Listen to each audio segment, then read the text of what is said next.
I love Contact in the Desert. You know, I think of it sort of like the UFO Woodstock. I like Contact in the Desert.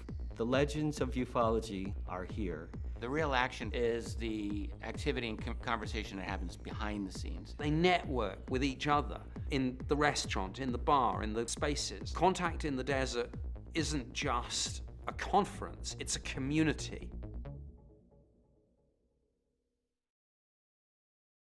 Well, Richard, it's good to see you. How's things been? Hi, Vinny. It's been good. I've been very busy. I've published my latest book a little over 1 month ago, and I've been talking about it every now and then, and that's been fun. And I've just been engaged in all of the research that I like to do. I'm trying to finish up my second volume of USO history, and I take on every little side project imaginable in between. So I've been happily busy.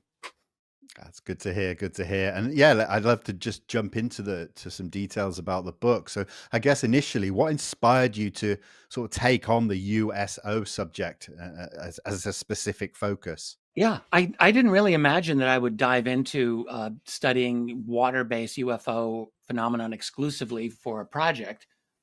USOs, Unidentified Submerged Objects. But it was something I've always been interested in, that's for sure. Even when I first began researching this whole subject over 30 years ago, it's kind of intrinsically interesting. Let's face it. You know, we're interested in seeing objects or learning about objects that might zigzag in the air, take off instantly. Yes, that's fascinating. But an object that is seen emerging from the ocean, I mean, come on, that's just incredible. So I, about 3 years ago in 2022, I just did like a small little project for my website. I have members at my website, and they'll ask me questions about different things. And one concerned a USO case from the 1940s, and I ended up doing a bit of research on that, and I just got the bug. And so through the late spring and summer of 2022, I just thought, let's just see how far this can go. I'm going to look for some more cases. I wasn't yet thinking I would engage in a kind of comprehensive research, but the more that I looked, the more that I found. And then I realized these interesting cases are scattered all over the world. They're scattered in all different databases. They're in different out-of-print magazines and books. And they were not grouped together in a way that people could just access. So I thought, this is something that I wouldn't mind doing. And I'm so glad that I did. It was, I call it a labor of love. It truly was. Every step of the way, it was fascinating. There were different challenges in putting it all together, but I'm very pleased with the result, I must say. And it's been a great project. And hopefully the second and third volume of the study will be out in the very near future. All the cases are written. They've all been treated the way that I like. So I think we're in the home stretch with everything.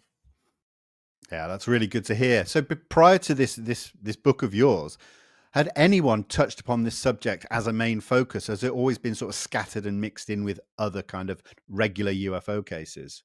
Yeah, mostly it's been scattered. There have been a few book-length treatments of this subject in the past, not many, really a handful. In English language, you had the classic from 1970 by Ivan T. Sanderson, a book called Invisible Residents, really fine book. And then for the next 40 years, basically nothing in the English-speaking world. Wow. Carl Feint, the late Carl Feint, did a study around 2010 called UFOs and Water. And that has a lot of USO cases, not exclusively. He was dealing with UFOs and their interaction, the physical interaction with water. That could be rain, fog, snow, or bodies of water. Very fine book. Debbie Ziegelmeyer of MUFON did a study a few years ago on UFOs in the world's waterways, and that was a treatment of it. And there's a couple of Russian language treatments, which I was able to get hold of, and some work in Italian. The organization there, CISU, the Italian UFO group, has done some work. But as far as like comprehensive treatments, I would say not in a way that I would be satisfied with, no. So I thought I really wanted to breathe life into these completely forgotten cases, and they are just totally forgotten, whether they're military cases or just a person or a couple or a small group of people out on their own having really the experience of a lifetime in many cases. And the reports just go nowhere. They would sit in some filing cabinet for years and years before someone would make a note of them, and then they'd be stuck in the back end of a out of print magazine. And I thought they deserve better than this. So I really wanted to look over. I went through thousands and thousands of potential cases and ended up with a little bit under 700. And they go right up from the earliest official case that I include, which is a little more than 3 centuries ago, to the end of 2024. That's incredible. That long. Yeah, it was just an amazing, amazing project. I would do it all over again. It was a lot of fun, and I learned a tremendous amount. So these early cases, then, if we're talking hundreds of years ago, where were they recorded, and how, where do you find that kind of information? Yeah, so I wanted to see how far back could how far back is the earliest really good USO case, and there aren't that many. There are. It's kind of like with aerial UFO or UAP, in the sense that we typically, I would say, reflexively will say things like, "Oh, well, they've been here forever. They've always been here." Maybe that's true, but really, when you get into compelling reports or compelling stories, we should say, there's really not that many. There's a few scattered that are aerial cases that, if you read them today, you might think, "Oh, yeah, that's pretty interesting." But as far as water-based ones, hardly any. Hardly any. Water-based cases, the true instances where an object is seen in the water or entering or coming out of the water, today and in ancient times, they're very rare. Quite rare.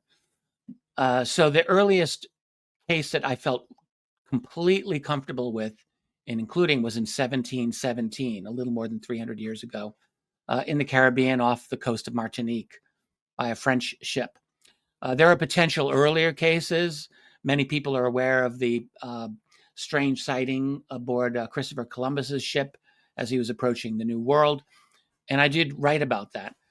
And I think it's interesting, but it's not a slam dunk case either. There are a couple of different ways that can go. So I didn't feel confident in including that as a genuine USO.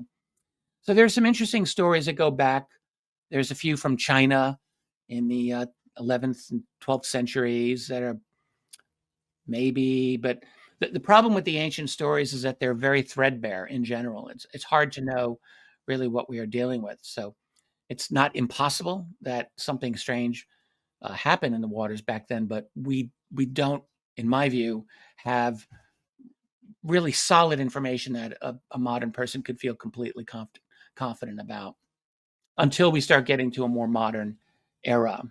But if something's in the 18th century or the 19th century and it seems like a good case, in some ways that's perhaps good enough for us because we know what our technology was like back then.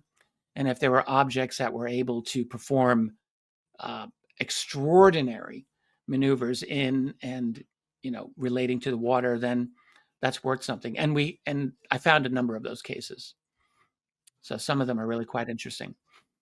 Yeah, and I'd like to stick with the research process if you don't mind. So how do you kind of go about this research? How much of it is online compared to physically visiting, say, archives, historical records, military records, eyewitness testimony, and then how do you kind of judge the reliability? Yeah, great questions. I think when I look at the research, there's like 3 phases or 3 stages of the research. So I guess stage 1 would be an investigator interviewing a witness, shortly after the case and writing up a report, or a journalist who writes it up for a newspaper or something like that. And then the second stage might be, if it was a UFO report, maybe a researcher would take that case and then put it on a blog site or a website where someone like I could see it easily. And then the third stage would be a kind of, detailed analysis, maybe something that I was trying to do for this book. So where I ended up getting these cases. So one there were three major databases that I used extensively. One was from the late Carl Feind, who I mentioned earlier. In addition to writing a very, very fine book on this subject, Carl had a website called waterufo.net, which is kind of defunct now. It exists, but it's not easily navigable any longer. Links are broken or whatever. But he collected many of these cases. They're basically raw reports. So he would just get like a newspaper account and just put it up there. Or he would get, a case given to him by some other researcher, and he would just put it up there with some commentary, but usually not that much. But that was quite valuable. And I went through every single case that he had listed before his site went down. I was very lucky to be able to do that. I also went extensively through the National UFO Reporting Center, that's New Fork, run by Peter Davenport. A very, very excellent resource that, you still have to really do sophisticated searching and really know what you're looking for. But I was able to do that. I went through thousands of sightings on that site. And then I was able to get access to the MUFON database, known as their CMS, the case management system. MUFON was very, very gracious to me to allow me to have access to that. And there's a lot of cases. So again, it's just I would have access to the database, do filtered searches, and come up with what I came up with. And then on top of that, though, one other website that was really good was Filer's Files by George Filer. Very useful. And there's a lot of older UFO databases, not all of which exist anymore, but which I downloaded at one point or another over the years. And I have a nice digital archive of those. And they did provide with a number of cases. And then, when you find a lead, I would look like, where's the original version of this? And it might be in a 1978 publication from the UK that I've never seen and that no one has seen in 40 years. And I see online, I could buy it for $50. And I would do that.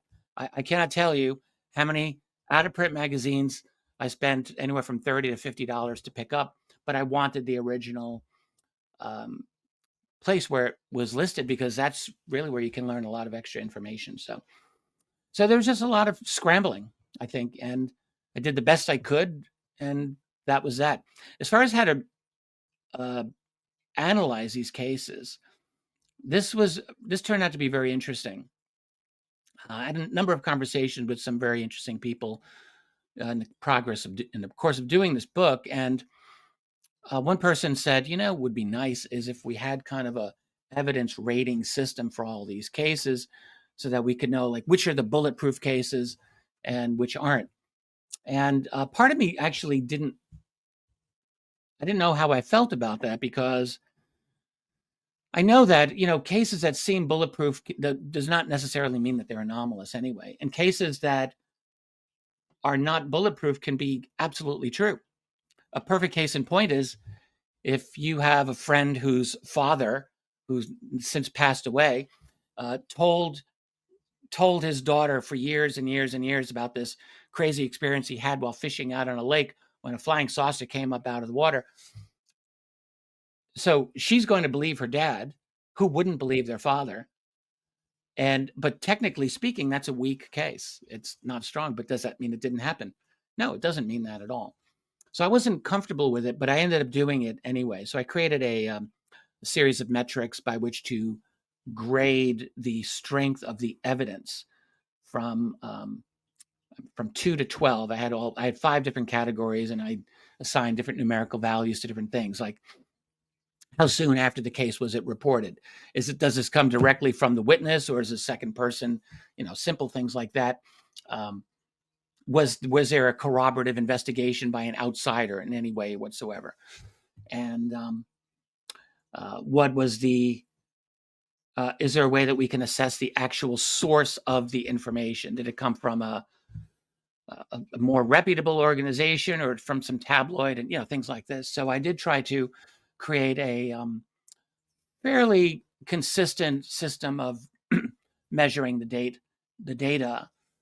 And I think it came out pretty well. I mean, overall, I would say I had cases, I kind of ranked them from weak to moderate to solid to strong to certain. Those are my 5 categories. And they ended up as kind of a regular, almost a standard bell shape. The solid, I think, was the majority of them. And it wasn't that I was trying for that, but anyway, I try to go through a fairly extensive discussion of that whole system in one of the appendices of this book. And so I did that. And then one other thing that I did here that I think was quite useful was after I went through all of these nearly 700 cases, I ended up creating about 15 or so data points for each case. So I went back in there and I noted, what was the color of the object, what was the shape of the object, was how close was the witness to the object, what was it doing with the water? Was it under the water exclusively? Did it enter the water? Did it emerge from the water? Was it on the water? All of these factors I noted. Were there effects such as electromagnetic effects or interference of some sort? And so I noted about anywhere from 15 to 20 of those, and then I put them into a spreadsheet and did a fairly, for me anyway, a fairly involved data analysis of all of that. And that was a real surprise where I ended up finding a variety of patterns that I would not have expected to see, patterns which I would add gave me confidence in the data itself when you see certain consistencies and patterns. For example, electromagnetic interference, from my first case of that from a USO, which was 1951, to the present, that occurred in about 9.5% of cases, so almost 1 out of 10. I saw through the data, however, that if it was a military case, EM interference occurred in 20% of them, so a double the rate. So there was a much higher percentage of that. And in the few cases where someone reported missing time or seeing a being in their encounter, then the EM interference was actually 4 times the norm. Very, very interesting. Not something I would have expected, but it seems to me that in some of these cases, electromagnetic interference is not a passive byproduct of the encounter, but rather, I suspect, an active measure taken by the operators of these craft, because it's not a random occurrence. And if there's missing time, it kind of makes sense that they might be engaged in higher levels of EM interference, maybe as a way to disable your boat or whatever. So that was interesting. Things like that I thought were I was very glad that I did the data analysis of this. I guess I'll say that. Sure. Were there any patterns, do you think, that stood out that are different from aerial sightings, the ones that maybe water specifically, things that were different? Yeah, that's a fantastic question. And I was just thinking the other day that I should go back over all of the cases that I've handled in my previous books and try to create a database of that. It wouldn't be impossible. And then I could answer that question confidently. I'm not sure. One thing that I definitely would like to check with aerial cases at my earliest opportunity is day versus night encounters. And that's a really simple metric. And that was one thing that I tracked in these USO cases. Did it happen when the sun was up or not? Very simple. And what I noted was that up until the late 1960s, it was 50%, 50-50 day versus night, right up until the end of 1967. And then after that, I swear it felt like someone flipped a switch and they went to 75% occurring at night. To this day, that has been the case. So a very dramatic transformation. And I wondered, is my data sample too small? And it could certainly be larger, but I am working with about 700 cases. It's not completely trivial. And so that's what it seems to be the case. And I would like to compare with aerial cases. And, there's some pretty large, old UFO databases that I wonder if this has been tracked. So I haven't done that yet, but I think that would be worthwhile. In terms of why that would have happened, all I can do is speculate, but I think that there's some version of stealth involved, a higher level of secrecy. In the late 60s, we humans were putting uh, uh, more satellites extensively into orbit. We were developing better and better detection methods of all types. And maybe someone operating these craft just decided we're going to go a little more at nighttime now to for concealment. If you see a craft at night and it's got a very bright light, you really don't know what you're dealing with. And many of those types of cases increased during the 1970s, I noticed. And what about hotspots? We often hear about Catalina Island or the coast of Puerto Rico, but again, we're looking at these patterns. Did other hotspots kind of come to the surface? Yes. Yes. And I'm always a bit unsure about how confident I want to be that a place is a hotspot. But you mentioned two of them. Puerto Rico absolutely is a hotspot, in my opinion, as is Catalina Island off of Los Angeles there, among other places. Puerto Rico, in my view, for such a small area, just north and on either side of that island, it's incredible amount of activity. I have a suspicion that it partially related to the Puerto Rico Trench, which is just north of that island. It's very, very deep, and there has been a number of USO cases recorded right at that trench. That's a trench that goes down more than 5 miles, almost 6 miles. So that's maybe 8 or 9 kilometers. Very deep. It's second, I think, to the Mariana Trench in the Pacific, and there's activity there. Catalina Island, similar. The entire, I mean, a lot of this is, um, you know, dominated by American reporting. Americans report more quantities of these things than any other nation. And so part of me wonders, is this just being skewed toward a U.S. bias? And that's entirely possible. But I'll just add that along the area around Florida, going all the way up the entire eastern coast of the United States, off the Canadian coast, in fact, is all very active. All of it, the entire eastern coast, which is not something that one ordinarily hears, but it's quite active. However, you're over in the UK, and I can say for sure that the United Kingdom has its own share of these cases, both um, off the coasts and in various rivers. Some of these things have been seen. So um, in Europe, probably the biggest area of reporting, I would say, would be United Kingdom, Norway, and Italy. In the case of Italy, they have a very, very active research community over there, and they are just very, very good at marking all of the cases, and they've done for years. And plus, I mean, Italy is off of both. It's just surrounded by water. There's a lot of opportunity there. But I suspect that the Mediterranean is quite active, more than just around the Italian shore. Persian Gulf has had a lot of activity. The South China Sea. I honestly, the Bering Sea, north around the Aleutian Islands, remote as it is, has recorded a fair amount of activity. So I don't really know where there isn't a hotspot. Off the coast of Brazil and Argentina on the Atlantic side is definitely a lot of activity as well. So it's just a matter of getting eyeballs out there and to recording these things. And I suspect that there's a number of places where there's a lot of this activity. Yeah.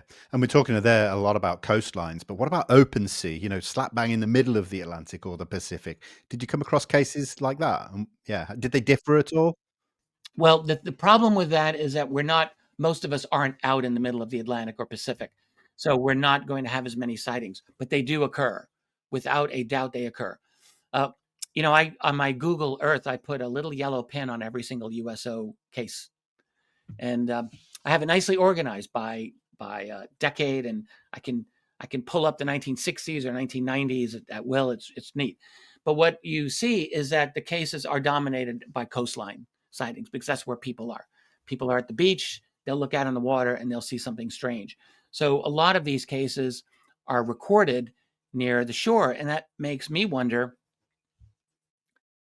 so what's going on in the areas that we're not able to see ordinarily?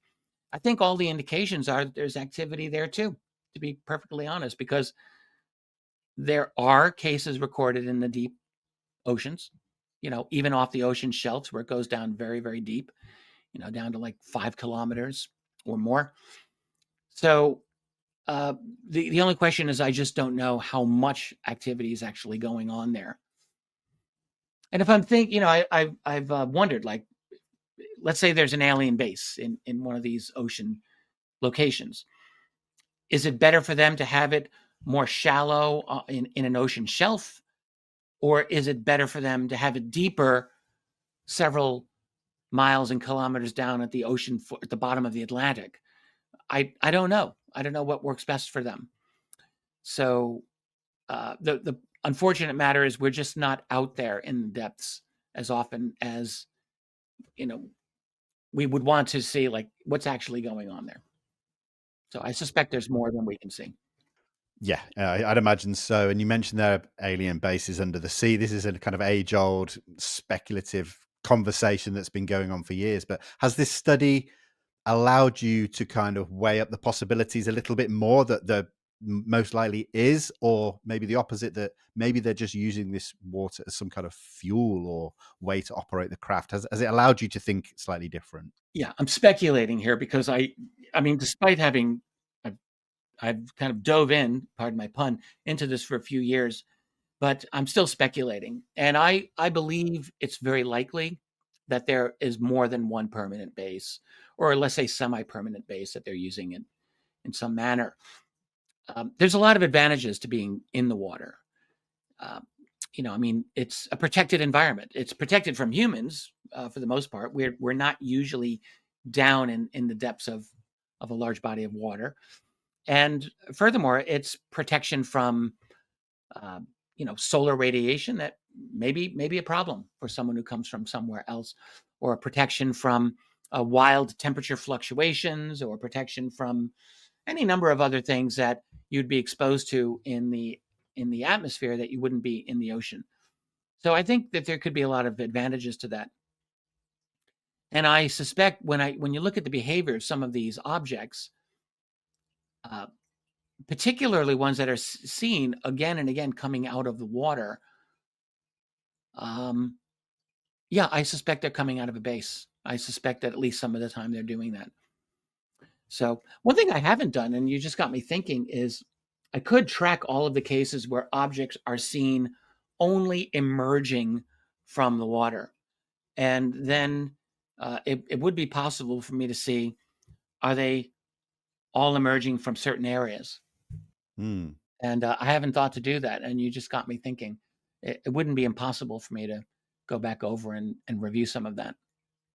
Yeah, it would certainly add another data point to the kind of findings, let's say. Uh, could you tell me, out of all, again, I just want to look at these big picture, 700 cases, were there any individual cases that were really obscure compared to the majority, or anything that stood out in individual cases? Oh, there's so many that are just incredible. I'll tell you one just off the top of my head. It took place in 1952. And this is just a case I love. So we have the name of the witness. His name was Eldon White. And he was a rigger. He was working on the Aleutian Island chain, this tiny little island called Shemya Island. It had to have been a Russian name originally. And the island is 2 or 3 miles long. It's tiny little, it's a little rock out in the water. And the Aleutian chain it's extremely remote. So it connects from Alaska over to Kamchatka, Russia. He was closer to Russia than he was to the United States. So he's out there, and it's January 1952. That whole region is inhospitable to the extreme. It's always below freezing. The winds are intense. The storms are not unusual up there, particularly in January. So he's out there, and he had this day off. I have no idea what you could do on your day off on Shemya Island. It's not like there are nightclubs. So, but he's out there. It's daytime, and he's looking out at the water, because that's probably all that you can do. And then he heard a noise, like a whining noise above him. And he looked up and saw a kind of a bat-shaped craft, like a UFO, with a red dome in the front that glowed red, and there were like greenish yellow lights on either wing. There was no tail. It was a flying wing, essentially, is what it looked like. And it was just there. And he watched it descend in a falling leaf motion where it stopped about maybe 75 feet above him. So, maybe 20, 25 meters above him. And it hovered there, motionless for a few seconds. And then he said it tilted and just dove into the water. And he gasped. And he just stood there waiting for it to come back out, which it never did. And it's an incredible thing. So he waited 14 years until 1966 when he wrote a long handwritten letter to the organization NICAP, which was quite active at that time. And he just said, look, this just happened to me 14 years ago. This is my experience. I don't really know what you're going to do with this, but I just thought you should know. And the letter just sat there for years. I don't think NICAP did anything with this case, frankly, until Carl Feit found it in the files, and he put it up on his website, which is how I was able to find it. And it's just like these types of cases. I'm sure Eldon White is no longer with us, and his case can't even be classified as forgotten because I think it was never really known. I don't think anyone really knew about it. So I had my illustrator, Alan Levine. He did a really nice illustration of it, which went into the book. And this is what I mean. I really wanted instances like that not to be lost, because I have no doubt, there's not a doubt in my mind that the moment Eldon White is looking at that craft as it dives into the ocean had to probably be the most extraordinary moment of his life, bar none. I don't care what else happened. And so I didn't want it to be lost. There's so many cases that are just like that, where you've got one or two people or a group of people experiencing some extraordinary thing. There's one, I think it's going to be in the second volume from the late 70s near Big Sur, California. A man and a woman are at the coast, like getting kind of late. They're just having fun. And they see this triangular craft. And I'm trying to remember if it came out of the water. I think it did. Oh, no. They see this triangular craft. It's not in the water. They see it low above the water, and it drops two golden orange orbs into the water. That's just crazy. So you're at off the California coast there. A black triangle drops two orange glowing basketballs essentially into the water. And the man was so excited.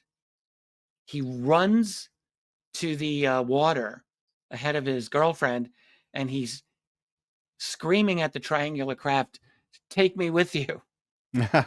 And the craft just takes off like a bat, like just bat out of hell, super fast. And it left this kind of glowing trail. But what I'm curious about is, what were those orange orbs that were dropped into the water? That was a case, I think, that was investigated by MUFON. But again, even though it got a MUFON investigation, it's like, what happens with it? It gets a brief investigation, and then you're done with it. And the world never even knows about it. Indeed. You mentioned there your illustrator, Alan Levine. What made you decide to kind of portray these stories via images? And also you've put maps in there as well. Can you just tell us about why you wanted to do that? Well, mention Alan first. So Alan is someone that I've gotten to know over the last several years. He's a wonderful man. He was an investigator back in the 70s with the organization APRO under James and Coral Lorenzen, and he got to know them very well. He was very close with them. So he knows the field very well. He's a wonderful illustrator. He's worked, that was one of his professions for many years. And I knew he would be good. And he was very, very enthusiastic about the project. So it was a natural fit. I'd been wanting to have these cases illustrated. I was really certain that I wanted that done. My original thought was to have kind of simple but high contrast black and white illustrations. Alan had a much more high level idea, I must say. And he just went all out and made full color, beautiful illustrations, and they're incredible. As far as with the maps, I'm well aware. You could talk to someone about where this or that particular case happened, but it's not obvious that everyone's going to have a clear mental picture of where this thing is. And so I just wanted it to be simple. So I used a standard kind of Mercator style projection map, simple, and I just put a little red drop pin where each one happened. For me, that was important. I was very meticulous about finding out exactly where did these things happen, like as precise as possible. In some cases, you don't get all of the exact information, but I would say 90+% of the cases, it's quite exact. So I just wanted people to be able to have that as a reference guide, and I'm glad I did that. Yeah, I think it's always very effective to have visuals alongside, especially a lot of older stories, some might call them. It kind of does add weight to it. I think it helps It's a to. weakness of mine. I mean, I started working when I began writing books. My goal was just to write a massive text, walls and walls of text. I thought that'll be great, and I discovered some people are fine with that, and a lot of people are not. So yes, I think visuals are a very, very important thing, and I'm glad this book's got a lot of good visuals in it. Sure. Now, one thing that sometimes unfortunately does crop up in this subject is a lot of people are kind of hyper focused on the here and now. So, they don't really think or to look back historically into what's happened previously. So what would you say to anybody how this, especially volume 1 going back so far, how it fits into the current UAP narrative and why it's important? Well, for one thing, if we're dealing with the prospective presence of an other of any type, wherever they come from, we're dealing with these other intelligences. We absolutely would want to know how long they've been here. Like we have to figure this out because it matters. That could affect their motivations, their intentions. If they've been here for 10,000 years and we're confident about it, that means one thing. If they've only just arrived, that means something different. And from a purely human counterintelligence point of view, it seems to me very important to have a handle on that. And this is why I've never been really satisfied with the kind of knee-jerk response that they've been here forever. Who's the they that we're talking about? Is it the gray aliens? Have they been here forever? Or some other group? There's a lot of fuzziness about this. And so when I look at the older cases, I feel it's very important to look at them with a very cold, clear eye and not romanticize this thing and not just say they've been here forever because that's what we want. And I do feel like there's some of that in this community. And I don't think it's helpful. I'm not saying there hasn't been a longstanding presence here, but we want to know what is the nature of that presence. So when I look over the long history of this, what I see is, for the most part, a potential long presence that's very low key, a very low key long-term presence. By low key, I simply mean one that it's not in our face. It's not one that people were generally aware of most of the time. People did report wonders in the sky, and in the words of one of the books, a very excellent book on the subject, they did report portents and strange things. But a lot of those are straightforward, meteorites and other astronomical phenomenon. Some of those were unusual. It's not clear to me that people were consciously aware of other beings on a daily basis, up in the skies. I don't think that that's an obvious conclusion. So I want to know, like, what is the behavior of these other beings through the period of time that we've noticed them? What I believe is there's definitely a presence in the oceans in the 19th century, some, and in the early part of the 20th century, and it absolutely jumps exponentially during and after the Second World War. Just like with aerial UFO encounters, so too with USOs. It just goes exponentially after the Second World War. And, we want to understand this behavior and we want to ask why. What happened? Well, we kind of know generally what happened in the Second World War. We had a massive global convulsion with a lot of technological advancements. And at the end of it, we ended up with nuclear weapons. We understand all of that. So, that's part of, I think, the answer of what's going on here.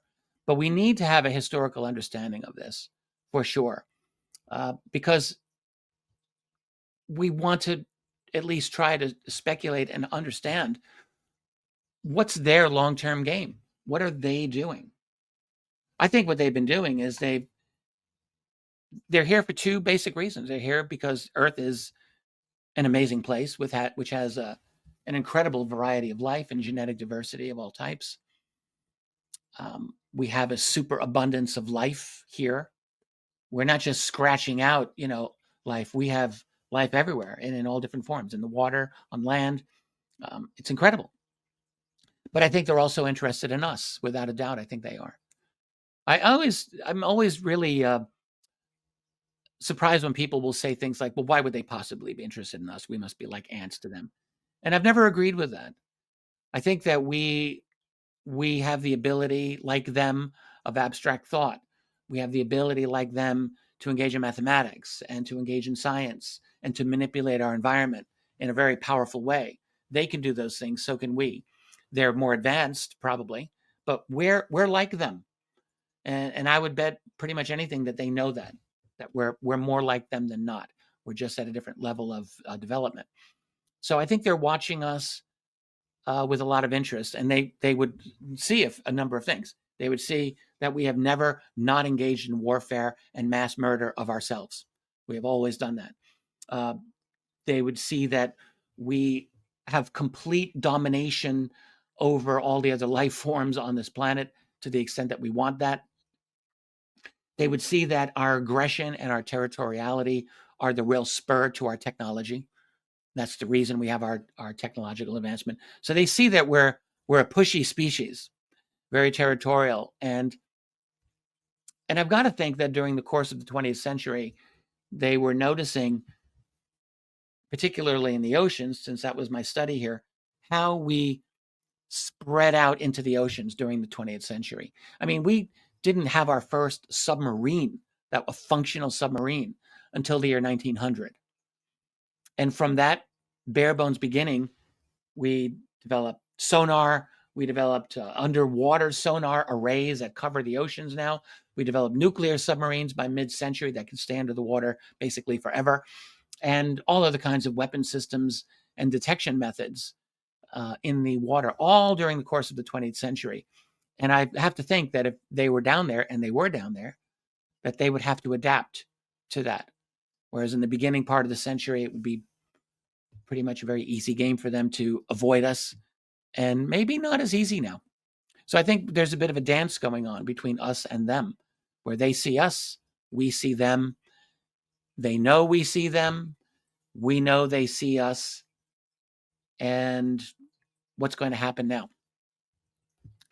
So I think they're trying to avoid us for the most part. I just want to go back because you mentioned there sort of post World War II. One thing that came into my mind was that with aerial sightings, we see a lot of the typical saucer disc-shaped objects throughout the 40s and 50s, moving more into the triangles in the sort of 70s and 80s, up to now where we see these tic-tacs and orbs and everything. Did that similar pattern follow with the USO sightings? Very much so. I would say nearly identical. So for the USO craft, you have certain basic types. Discs, flying saucer shape is common. Spheres or orbs are common, just as with aerial encounters. Cigar-shaped objects are slightly less common, but they are a definite proportion of USO encounters. So those are three that absolutely translate. Triangular ones also, and similar to aerial triangular craft, don't really become a thing until the late 1970s in the waters, and it's very similar to aerial encounters. There's one potential triangular case from 1959. It's possible. It's an interesting case, but not the strongest one either. It could be an outlier. For the most part, the triangular cases, and they're all consistent. They're almost all described as black or very, very dark, very typical. And so I tend to think that an object that we describe as a USO is not intrinsically different from an aerial UFO or UAP. I don't think they are. I think they're essentially the same craft, and that maybe they all have transmedium qualities. They can all go in and out of the water. I think it's entirely possible. Yeah, I think it makes sense that these objects would be all domain. And we hear about, if you think about the way that they're described in the air, is that they're not actually interacting with the air around them, that they're in their own kind of warp bubble. Were there cases where they were seen entering the water and they made no disturbance of the water, or were some splashes as well? What was the ratio You get there? both. Okay, Both are there, and I didn't break that one down, but both. It might even be close to 50-50. I mean, sure. Carl Feit, I refer to him a lot. He was really, really intelligent about this, and he gave a lot of thought to this particular problem. He believed it had to do with the ionization of the craft. So the craft creates a kind of ionized field around it, kind of like a bubble, kind of like a cushion that allows the craft to create a kind of cavitation under the water to allow it to basically to push the water away from it to some extent, so that when it's entering the water in that state, you don't get the kind of splash, or when it's emerging from the water. Also, it's a very smooth operation. But sometimes they don't seem to have that ionization, and there is a splash. Like, there are splashes that are noted by these things, but there are definite instances in which the witness explicitly will say, I was shocked to see that it made no splash when it entered the water. Like, they will bring it up. So you get both of those. But in Carl's opinion, which, in my non-scientific perspective here, it kind of makes sense, at least, that something about the field that is generating around itself would affect whether or not it's causing that splashing effect with the water. Very interesting. I found that very, very interesting data point. Now, one thing again with aerial sightings, we often get landing cases and beings are seen coming out of the craft or the object. Now, obviously, that's not going to be quite the same when you're dealing with water and the oceans. But were there any cases where, let's say, maybe in coastal waters, you may have had scuba divers, were beings ever seen either under the water or coming out of the water? Beings were reported. Out of all of the cases I had, beings might have been reported in 3 or 4% of them.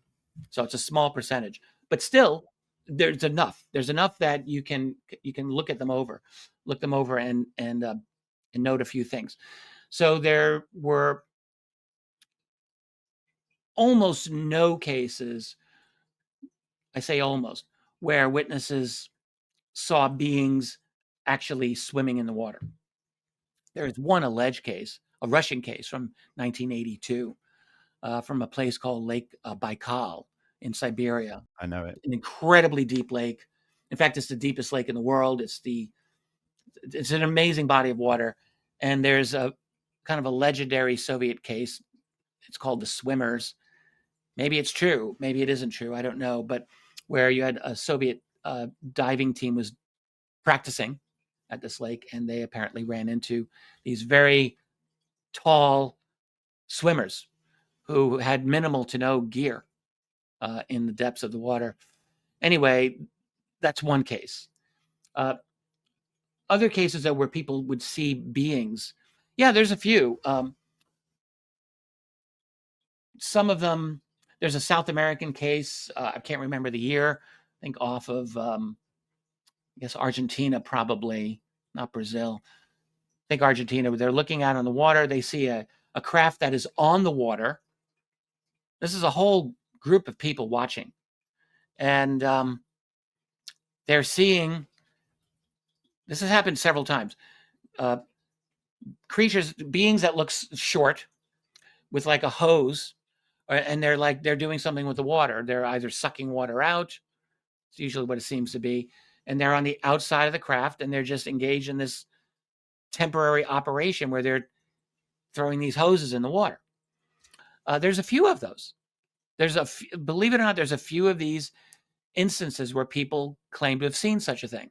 There's one or two cases from the Mediterranean. I think at least one or two Italian fishermen stories where they would claim to see something like this.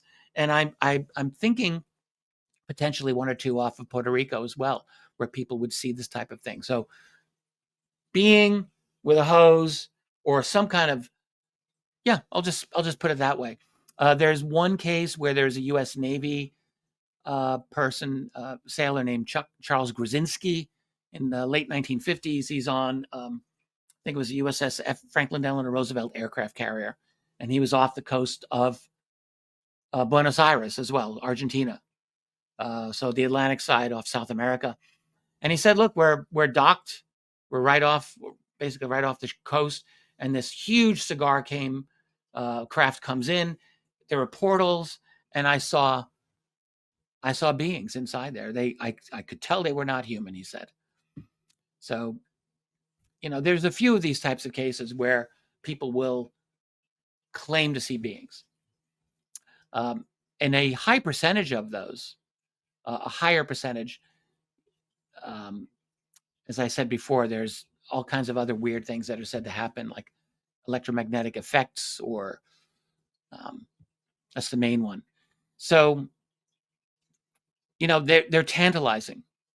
They're tantalizing, but I as many of these cases I've looked through, I still feel I want to look through more, but this is what I've got. What about military cases and the availability of military records? We obviously have had a tranche of UFO files released over the years in, FBI archives and such. Were there many USO cases within those kind of pretty common, archives? A small number, yes. Most, no. Enough, though, that are confirmed by absolutely solid U.S. government documentation that you can be confident that this phenomenon is real. So one example would be an early one, 1951, Navy Commander Graham Bethune. I met Graham one time back in 2004.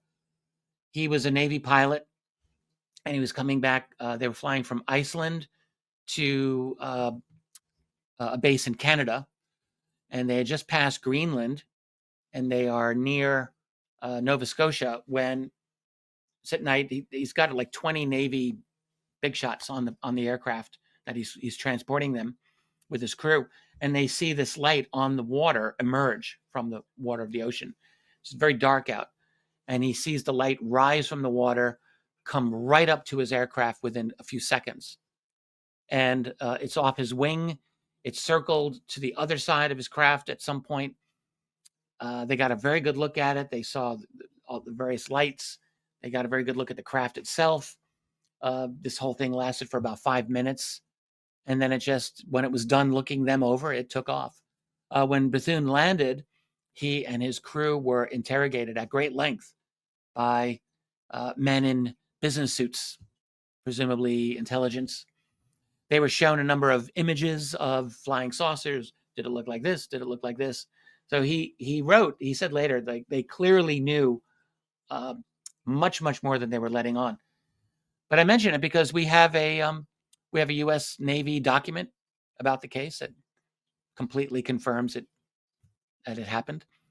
We have a few of these where you've got either Navy or CIA documentation that absolutely support something that happened in these waters. But I have to emphasize the vast majority of the Navy cases that I've gotten, whether from the U.S. Navy or a few from the Royal Navy and the Soviet Navy, particularly. Many of these, especially the U.S. Navy ones, they'll come from a Navy guy who's retired 20, 30 years after the fact, who will then anonymously tell his story to some blog site that will take it. And that's what we have. And it's not ideal, but there are so many of these cases. I mean, what is one to do? Just ignore them. They're just out there, and these men have their story to tell. And I think it's our duty as researchers to listen to what they have to say. I couldn't agree anymore. I really couldn't. Now, Richard, I could ask a million questions with regards to the more modern cases, but I think it's best left until you release volumes 2 and 3. Well, I can talk about a few of them. Yeah. Well, I mean, I obviously would like to talk about the Nimitz case because that's the big story that we've had in the last sort of decade. Oh yeah, yeah. Did you dive into the Nimitz Yes, I did. I yeah. did a treatment of it. Anything different or new or any other angles that you now see it Well, in? the reason that the Nimitz case should be classified as a USO incident, I mean, when we think of the Tic Tac itself, that object was not absolutely seen to be in the water. It was potentially in the water. I mean, when David Fravor saw that, he said he wasn't sure, was it on the water, just above the water? The impression I've always had is that he thought it was just above the water, but it was causing a frothing of the water below. But there's definitely been conversations and talk that there was a large object below the water during that entire encounter. And that's what I focus on with the Nimitz encounter. So, I mean, the actions of the Tic Tac itself are extraordinary, of course. But I think it's a good, not a confirmed case that there was something below, because there are still U.S. Navy denials about it. But yes, I do include it because I do believe there was apparently enough of a reason to believe that there was a large craft below the water that I wanted to include it. And I think it was there. And by the way, that region where the Nimitz encounter happened, so off the coast of Baja California out there, that's a fairly active region with a lot of other U.S. Navy encounters that have occurred. But there's one that I would love to mention that's not a Navy case, and it's from the year, let's say 2017, so not that long ago. And it was in the Gulf of Mexico. And yes, I know I'm supposed to say the Gulf of America, but I'm going to call it the Gulf of Mexico. And this one went into the National UFO Reporting Center. Um, uh, and Peter Davenport, who runs that website, noted in the entry that he spoke at length with this man. So he found him to be highly credible, which I think is good to know. So this guy worked on an oil rig about 80 miles southeast of New Orleans, out in the Gulf there. And he said, I was on my rig, there was like 4 or 5 other guys. And then there was another rig about 2 miles out there with a bunch of guys there. And he said, in between our operations, he said it was getting towards sunset, this gargantuan sized craft, at least the diameter of like a football field, comes out of the water. And in his case, he said it was dripping the water. You could see the water dripping off this craft as it just hovered for a few seconds and then shot off like a bullet, and it was gone. He said it was the most unbelievable thing I've ever seen in my life. How could it not be? And I just love that case. He wrote a fairly detailed description of it. I know Peter Davenport quite well, and Peter had very, very high things to say about this man. Wow. And it's just another drop in the bucket, so to speak. Just another of these. So these things are going on. They go on today. I found large numbers of cases from 2020, 2021, 22. 2023 was a very busy year. I had fewer from 2024 because as I was doing the research, that year was still happening. And before I publish the 3rd volume, I'll probably review 2024 and maybe some cases from 2025 as well. But I can definitely say there's a lot of activity going on currently, as far as I can tell. Always ongoing, always. Well, listen, Richard, we're about to hit the hour mark. So my last question to you is completely out of the blue, completely different. What is your current thought process on this whole disclosure process? What's going on? Are you confident? Are you disheartened? I'm very doubtful that we're going to see a genuine, like, honest and halfway complete disclosure of this reality by any government, and even the U.S. government. U.S. government, people love or hate Donald Trump, but one thing you have to say about him is he stirs things up, he shakes things up. That is for sure. And so what we're seeing now in the U.S., of course, is Anna Paulina Luna is leading a committee that we're told is going to be looking into JFK assassination, Martin Luther King assassination, and a lot of other things. COVID, 9/11. I'm like, yes, let's do those. And then also UFOs or UAPs and USOs they mentioned. What will happen? I mean, that's a lot. That's a tall order for one committee. to get to the bottom of all of this. I have this fear that they're going to be set up for failure, and I don't think she wants to fail. She strikes me as someone who's very sincere when she talks about these matters. So I want them to succeed. My best hope is that they'll have a couple of hits of things that are interesting, and maybe that will allow the committee to get an extension on its mandate, and it can continue to investigate. But I'm not really expecting this. The problem that we have with the secrecy of this subject is the other side has not walked away from the table. They have not given this up. In other words, since 2017, we have been in a world where it has become okay to talk about UFOs, or now UAP, and not be laughed at and not be ridiculed. And that's all for the better. That's a wonderful thing. But that does not mean that the individuals who are managing this secret have just decided to give up everything. They certainly have not. And there's a lot of resistance within Washington on this matter. I think that is quite obvious. So, and then the other question to ask is, how do you get to the bottom of it? What's the roadmap? Does anyone really know? Is there a particular, do you go through the Department of Defense? Do you go through the CIA? Do you go through the Department of Energy? Maybe all three. Do you go through private entities? If so, which ones? Do you go through Lockheed Martin? I would say yes to all of those things. But I think we're dealing with a very potentially complex, both organizationally, structurally, as well as legally complex. How do you get this information out of the private sector, which I think a lot of it is in the private sector?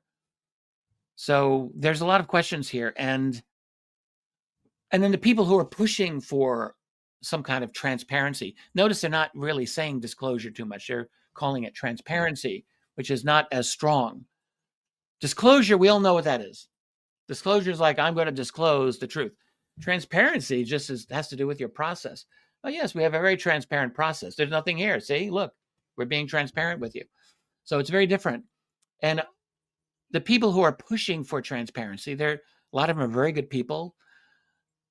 And I'm not doubting their intentions, but, what are the motivations for real? Is it really for full and complete disclosure of this subject? I don't think that's where they're coming from. What I suspect is people have realized that there's money here. There's money in UFO technology. There's money in getting patents.